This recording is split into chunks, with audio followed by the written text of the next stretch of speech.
So kung nakikita nyo, ito po yung headlight na nakakabit sa motor ni Sir. Sniper 135 po tayo. Hindi ko po ito kilala, itong brand na to, no? Yan. Pakita lang natin mga sir, no? Ito po, ilagay mo rito. Itong harness na to, peke po yan. Peke. Lagay mo ng ilaw, Sander. Pumunta ka dito sa harapan. Ito pong mga switch ni Sir, no?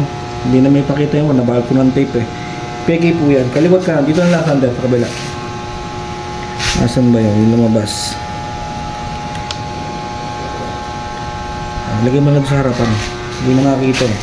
Itago ko na ng electrical tape. So yun natin ang susi. Ito yan o. Ito harap mo rito. Peke po yan. Peke po. Yung switch to. Napakanipis po ng watt. Ako na susi no. Ayan. Papalitan ko rin to. Yung voltmeter. Na-damage na po yan. Tanyo o. Hindi pa na-under ang makina. 13.8. Kita ba? 13.8. Hindi pa na-under. Nakikita ko ano. Walang susi. Basta din ang headlight. Ayun no. Ang headlight. Sa low beam. Okay. High beam pala. Ito pala yung low beam. Okay, patayin natin. So, harap mo sa akin. Papalitan ko to ng Philips. Yung ginagamit ko, Philips na H4.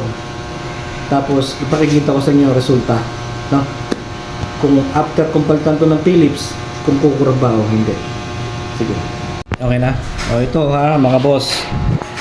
Pinalitan ko ng ng headlight. Kita ba?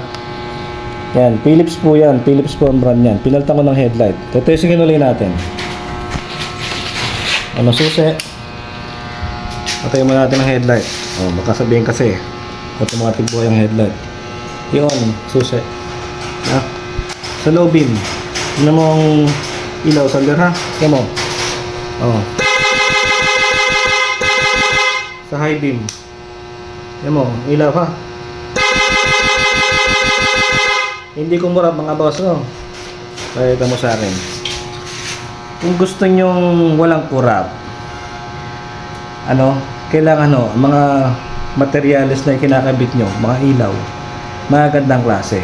Kasi kung peke po yan, wala akong magagawa. Kukurap at kukurap po talaga yan. Okay?